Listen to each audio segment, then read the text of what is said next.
Fellow grounded travelers, it's Liz from Means to Travel, and today we're continuing the interview series on this channel where I talk to different friends of mine from around the world and different places that are experiencing the COVID-19 virus outbreak. Today I am interviewing my friend Megan, who is based in New York City, and she is a really close friend of mine. I want to quickly turn it over to her to introduce herself and let us know any other details about where exactly you're located right now. Sure. Hi. It's good to see you, friend. It is great to see you.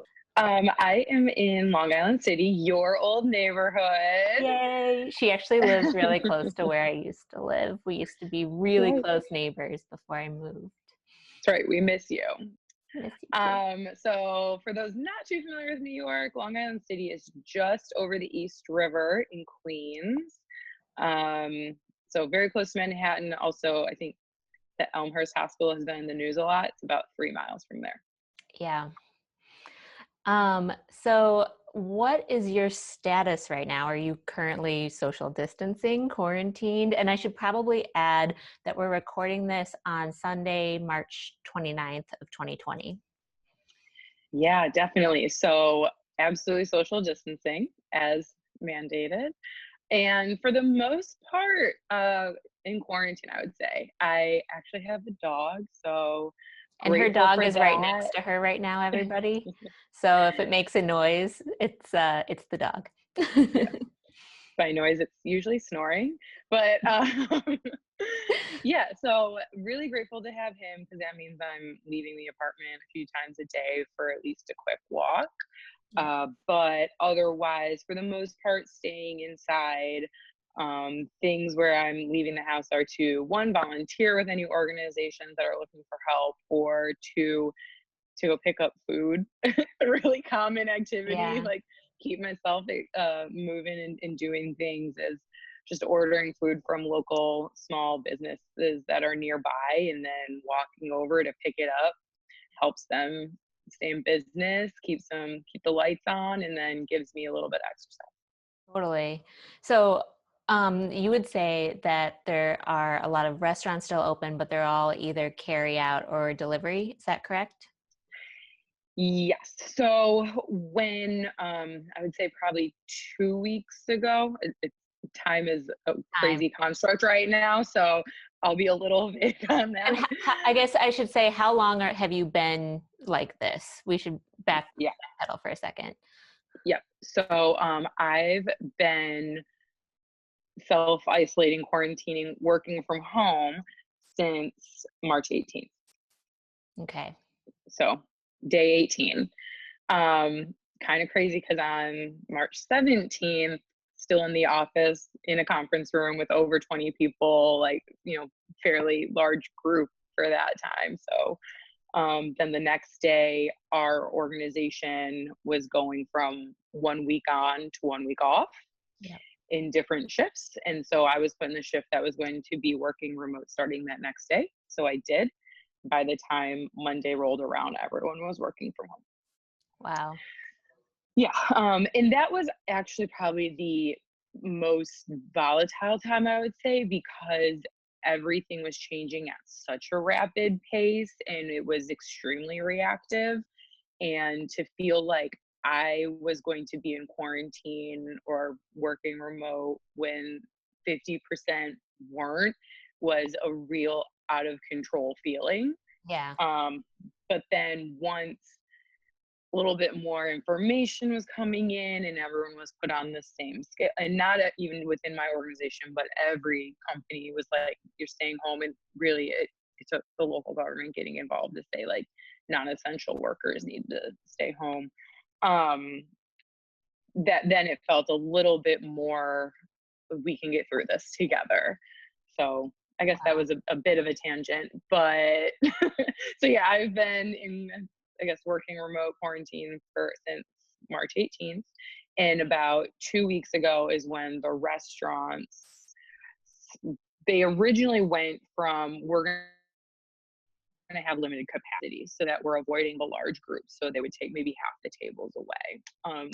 From there, is when it was takeout and delivery only. And since then, I've seen a number of them say that they're going to temporarily close. So um, that's where it stands at the moment. I know a few organizations like DoorDash, Grubhub, they're doing different promos to say, every Saturday's free delivery, really trying to promote keeping those small businesses open, which is great. That is great because there's so many people in New York that don't cook or don't have large kitchens or both. Yeah, And honestly, when I lived in New York, I ordered food all the time, and a lot of those yeah, restaurants depend on that level of absolutely. customers. Man, On top of that, I haven't been able, so a lot of people will get groceries delivered here just because it can be fairly tough to transport yeah, if you in don't have a bulk. car. Hmm. Many people don't have cars. So grocery delivery is really popular. I've not been able to get grocery delivery since this began. And that's because the delivery times are It, unavailable, correct? yes. Ugh, we had that same thing happen in Chicago too. But that is really interesting to hear, Megan. And then also, would you say, like, what was your grocery shopping experience like before all of this started, and what has it been like now? Yeah, I would, go to the grocery store for maybe a handful of things that I needed. Leading up to this, I have a great moment where it was maybe like the weekend before, whatever, some weekend, right towards the beginning. I was going to a local grocery store. They do great like coffee bar sort of thing. And I was just going to go for breakfast. Walked in and saw like shelves being raided, carts to the brim, like things are running out. The I'm just like apocalypse. there for, yeah, I'm there to get breakfast. But it created this sense of, am I not panicking enough? Am I Right. not worried enough? Am I not prepared enough? And so certainly over purchased there. And you lived in New York during Hurricane Sandy, which a lot of New Yorkers have memories of that, have memories of 9/11, and just all of these really chaotic times in the city. Yeah, And I think that probably the panic of the uncertainty with this, I'm sure, triggers memories for a lot of people. 100%. It's the we don't know. So there was a big rush to kind of wipe out grocery stores in the beginning, but then the grocery stores in, I mean, the grocery store workers are still going in every day and doing this for us, making sure that the shelves are stacked. Like we owe them a ton of gratitude. Yeah. And the grocery stores have been fine. And so it's leveled off a little bit. Mhm. I've walked by a local grocery store a couple of times, and there's always a line out the front because there are a limited number of people allowed in a time. Okay. And then there are lines so along the sidewalk, there'll be tape Right. every 6 feet apart, and that's where you stand to wait in line to enter the grocery store. So When you go we're, grocery shopping, do you typically have to wait in line now like that? I haven't gone yet. Okay. Yeah. Have you only ordered, your groceries or I guess your food? I stocked up fairly well in advance of this. So I've been pretty good about having a steady flow of meals. And then I've been making the effort to order in when it works out. The other one, pro tip Yeah. for Chicagoans who are not in Chicago, Lou Malnati's is still delivering frozen pizza. So And if so just you're so feeling a everybody little knows, homesick, just so everybody knows, Megan is originally from Chicago, which is where I am right now. And Lou Malnati's is a very famous Chicago-style pizza place. So deep dish pizza, different than the New York style pizza. So Megan's been yeah. ordering some Lou Malnati's delivery. But like think of what and like how grateful can I be to be able to afford to ship pizzas from Chicago to New Right. York, especially in a moment like this. Just have a bit of comfort. Yeah, I mean, you literally can't go home to your family here, and that's got to feel scary. I mean, I Yeah. guess you probably could, but there's also talk about kind of closing down the city. Yeah. Have you been So following that actively? yeah, to be honest, when that talk starts is when it starts to create that chaos again and people are running back to the stores or running out of the city or something like that. And I'm sure a lot of people have seen those maps online where it says if the virus is really populated in this one area and then people start traveling out, well, of course, that virus is going to follow that pattern.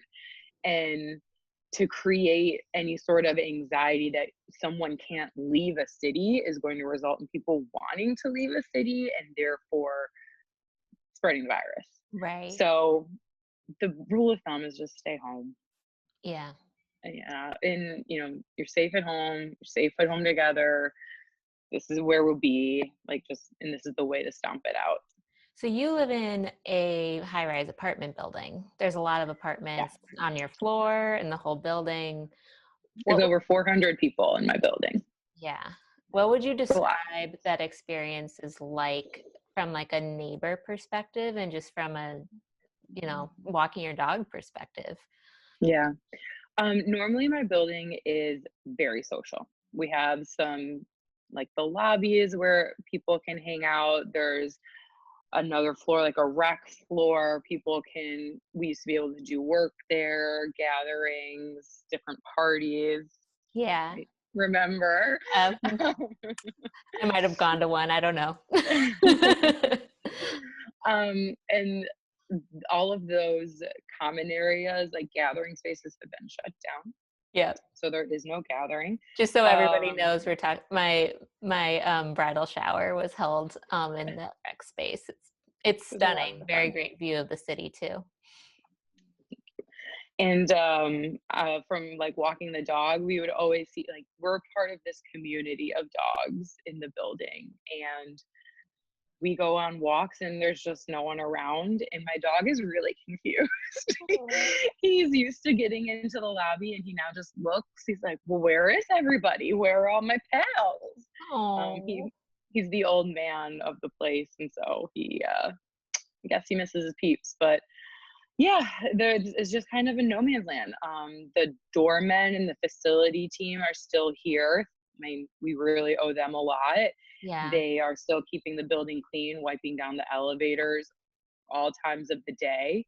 I have seen some people moving in and moving out, so Wow. moving is still happening.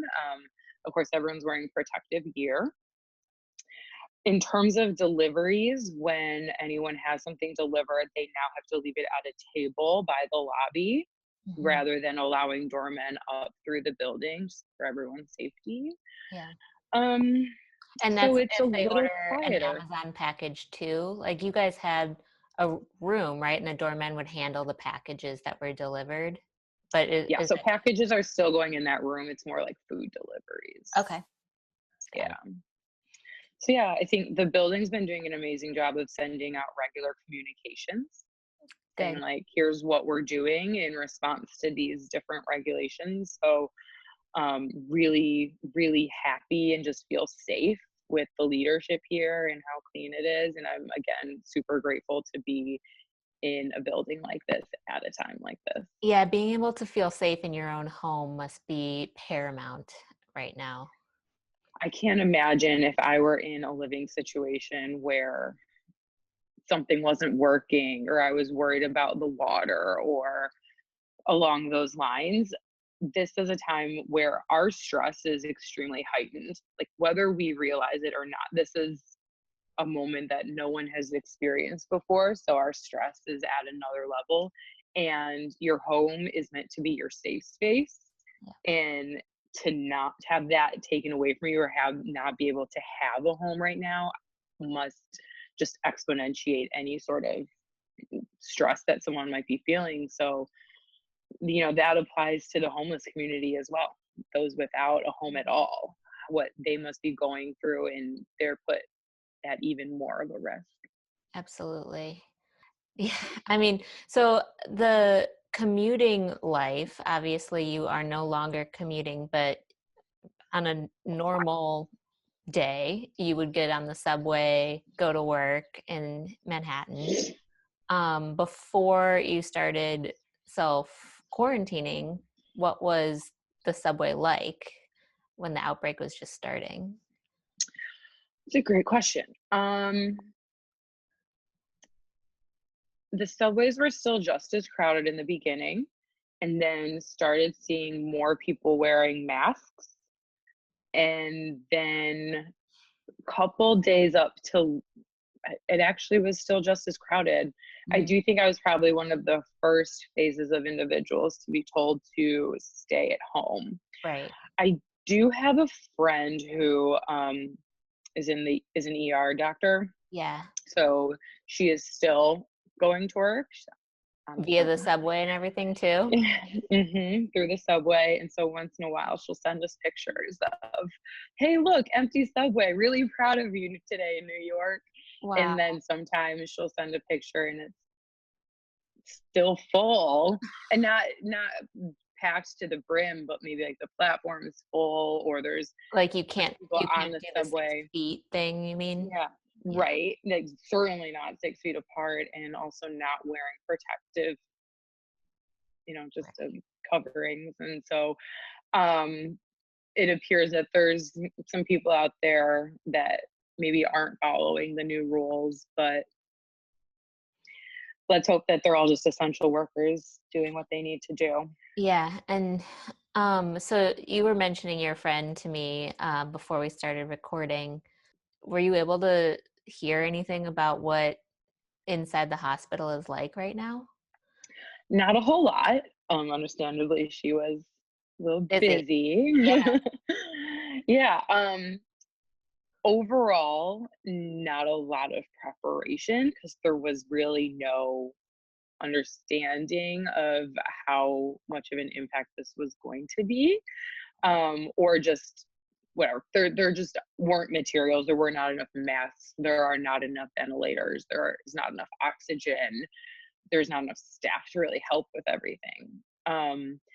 So things like having to reuse masks, that just slows the whole process down. I've heard that there are still a number of people who go to the hospital when they maybe shouldn't. Wow, you're Um, kidding. and maybe it's just maybe misunderstanding, but yeah, the idea is you only go to the hospital if you can't breathe. It's like if it's a true life threatening situation, if you believe you have coronavirus because you have a really bad fever and some other ailments, it's still ride it out. You probably won't be tested. It's stay at home, otherwise you're infecting more people even on your way to the hospital. Right. So, my friend actually, I won't say too much, but she came down with a fever, and so she was put on quarantine for a number Oh, of days goodness. Oh, until the test came back. And that happens a lot too, right? These individuals that are out there taking care of other people are obviously exposed. And so they're at a higher risk of being sick. And some might get different ailments. And if they have certain things, then they need to stay home too. So it's a really dangerous situation right now. absolutely. And your friend got tested? I believe so. Okay. We'll have to come back and confirm that. I hope she's feeling better. It's negative. Yeah, it's negative, Yeah. and she's back at work. Okay. I've heard that there's been a really nice support from the community in terms of sending them food. Mhm. They've been able to like set up beds because they're spending nights there.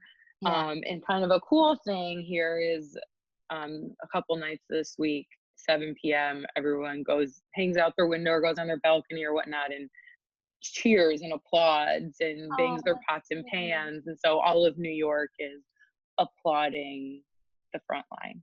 That's terrific. Do you feel like people, generally speaking, are really, really supporting those essential workers? Absolutely. I think yes, absolutely. And organizations are sending, even if organizations have shut down, they're still cooking and sending them food. Everyone realizes that they are saving our lives right now. They are saving our community. They are keeping us intact, and they're working like crazy to do so. So I think there's a lot of gratitude there. And I think the same is going to be said to the long term impacts here too. Like they are certainly the ones right now dealing with a ton of impact here. Same, the EMTs, the firemen, policemen. And then long term, like we spoke about the small businesses, and there's going to Yeah. be other impacts to the economy in various organizations for a while, for at least a few months. So I think here there's a good amount of gratitude for all of them. That's so good. Yeah. And so you were also talking to me a little bit before we started recording about your day-to-day work routine. Obviously, it's shifted um, since you no longer commute into an office. What is it like to be working from home right now? Yeah. It's day by day. And this whole thing is kind of day by day. There are good days, there are bad days. There are good hours and then bad hours. Couple of, I guess, tips that I've been able to pull together are definitely having as much of a routine as possible. Yeah. Definitely waking up, or not early, but waking up in advance. Don't just lay in bed and pull your laptop and dial into your first call. Um, and look, everyone's gonna have days like that, Yeah. and it's okay. Like, there are days that it's just a little bit harder to get motivated because this is such a mental game. And giving yourself that space to have the rough day or to have a slower day, to be less productive is totally fine. There's to have the same amount of productivity that we used to, just it's not going to be the same every day. Right. Um, so in terms of like the physical space, having a specific area that I work has really helped. Creating a stand-up desk on my dresser really helped. I So love that. little things. One tip that someone gave me was having different playlists. Hmm. So like this type of music while you're working and then something else. I That's cool. personally like to do 90 minutes of work, 30 minutes off. Hmm. It can just get really intense if you're hunched over looking at a laptop for that amount of time. Yeah. So if it's a 30-minute walk, a 30-minute lunch break, whatever it is, just give yourself a minute. Um, Changing out of your pajamas. Yep. One of my favorite questions to people right now is when's the last time they put shoes on? But you have a dog, so you are going outside and walking it. That's a good one. Yeah. I guess thank you for this podcast. It made me wash my hair. That's another one. You're welcome Like, anytime. I've definitely not worn jeans since this all took place. So I'll give you that one. Fair. Um, I'm loving that we're just like laughing about about what life is like now. Okay.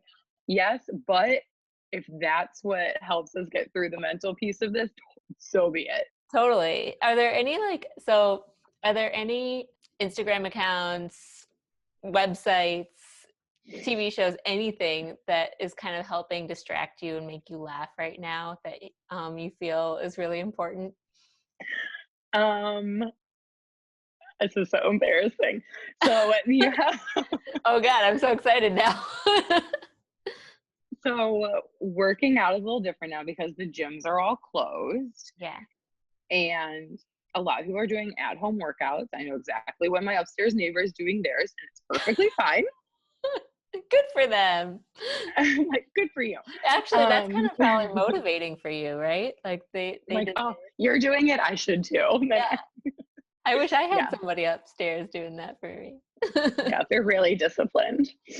Um, and so there are so many great platforms that are offering free online workouts right Yeah. now. Love that.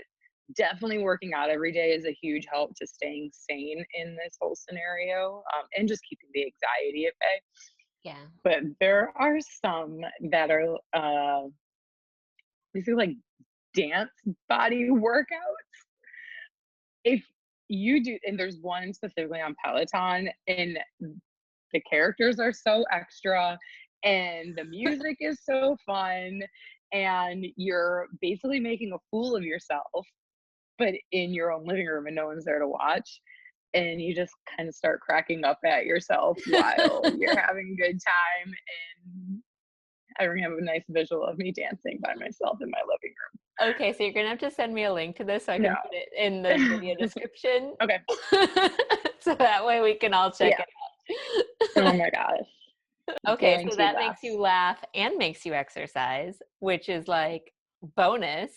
Is there any other like workouts that you're doing or classes that you're taking from home that kind of help help in this time? Yeah. So when working from home, I found myself just getting really like hunched over, really tight. It's probably a lot to do with the stress too. Yeah. Lululemon does some really good on YouTube, like 20-minute stretches for your shoulders and that sort of thing. Awesome. So that's a quick, like, you can even take a break in the middle of the workday. Maybe that's part of your break in all of your meetings to say, I'm going to do this 20-minute like stretching exercise. And that really helps because you know a lot of people are probably working from the couch right now and their hips are getting really tight. And so just stretching out and just relaxing helps a lot. Great. I've been other things are more like along the lines of I try to listen to a podcast that is not coronavirus related once a day, Smart. trying to keep the brain moving, but on other content. I have a FaceTime or other interaction at least Zoom once or a day. Yeah. And that's good for a few reasons. It provides self isolation. mhm. Like self quarantine and self isolation are two different things, and to be isolated is uh, not great for the mental health. And then it lets your friends and family know you're okay. Yeah. And then we've gotten creative. We did Top Chef watching together over FaceTime, and I have a Jeopardy game coming up shortly. So there's Oh my ways to God. make it Wait, exciting. can I invite myself to these? Yeah. All right. Well, I guess another question that I wanted to ask you because I think New York is really good at creating community in times of crisis. Are Yes. there any random acts of kindness or heartwarming stories that you have heard about or experienced since this all Yeah. started? Yeah. So one organization we mentioned that you used to live in Long Island City and I'm here. Yeah. Somehow within the first 2 weeks of this even happening, a 501c3 popped up. It's called LIC Relief. They're Hmm. at licrelief.org. And they're focusing on collecting dry goods to then redistribute to the community for those that can't get food at this time, and then working with the small restaurants to collect food that might not have been used, whatnot, and redistribute it to different individuals as well. So that's a great organization that popped up really quickly. Great. Um, yeah, and then gosh, there have been random acts of kindness. I'm trying to think of what they are. It's okay. Sorry, I can't think of them right now. If you think of it, just let us know. So, But once this all blows over, is there anywhere that you're excited to go first? anywhere. No. Manhattan. You know what I don't I'll tell you what I don't miss for traveling is getting on the subway. Yeah. I wasn't a fan. It's been just fine without.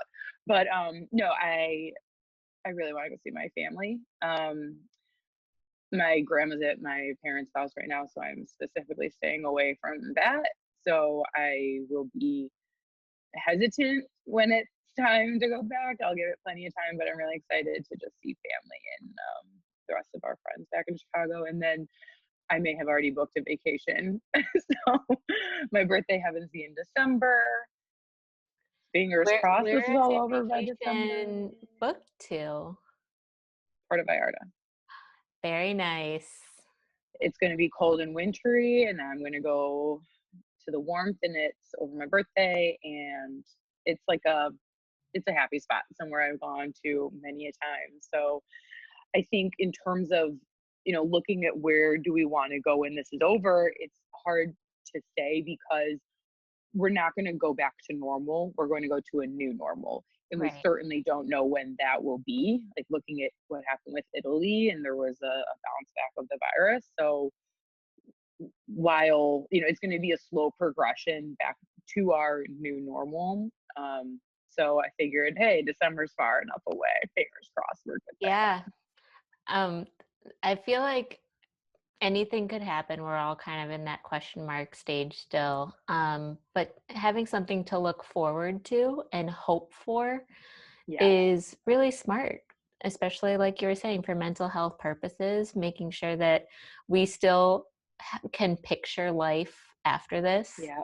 is going to be hmm really key for whether you live in New York City or anywhere. I And can take to that point. A lot of people that I know who are travelers or frequent travelers are big planners. Mhm. And it's a little tough to be a planner in this environment when you're not able to Right. plan a whole lot. But what you can still do is plan what that agenda might look like, and then you can just plug in the days afterwards. So maybe you're saying, oh, these are the countries I've been really wanting to visit, and you can still do that research of what's there. Go ahead and plan that. Yeah. You just might not know the time of year, right? You might not know the week or the month, and you can plug Right. that in afterwards. Because you're the first person I've talked to that has said that they have something in the books. What has Yeah. been your approach? Well, okay, first of all, when did you make this decision? Was this before the virus or during? No.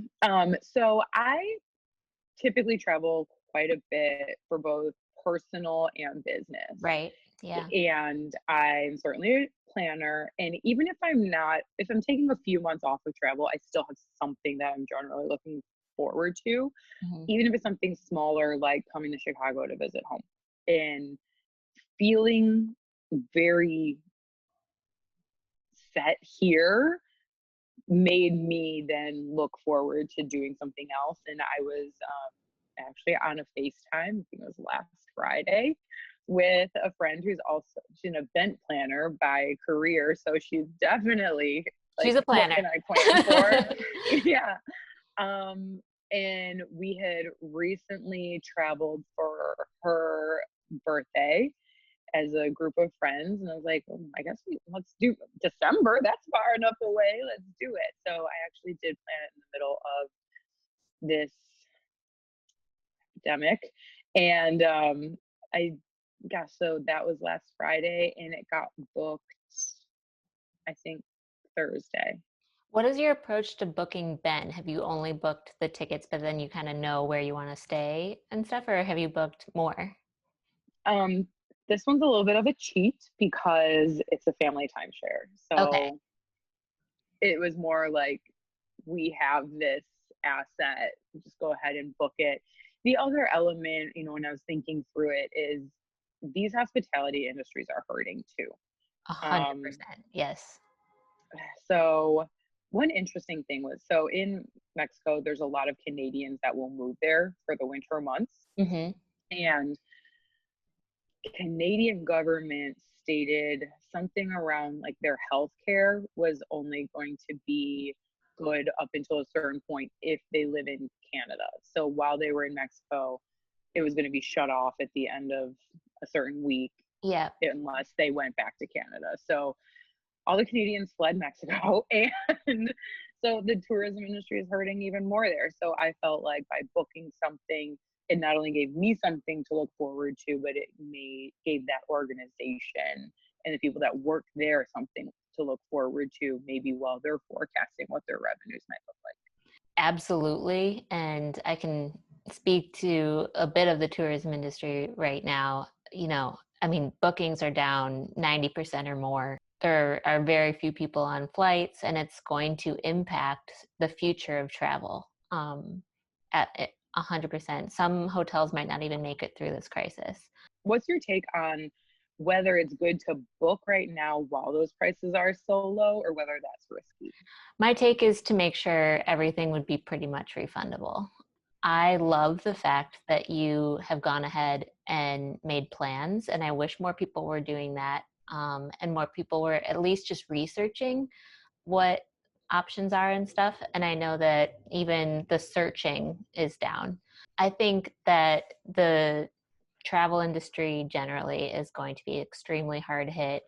There are many companies that are going to get bailouts, like the airlines and stuff like that, but others that are not, and especially companies like small boutique hotels or um, tourism in places that are really hard hit by coronavirus are going to be the ones that need the most assistance to get Hmm. back on their feet.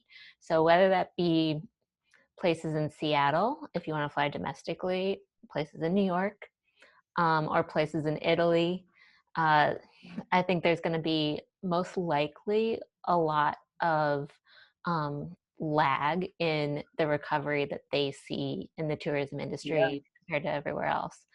So, 100%. Especially considering a lot of people who maybe had a family vacation plan, but now their income is going to change for the year. Well, that trip is one of the first things to be cut.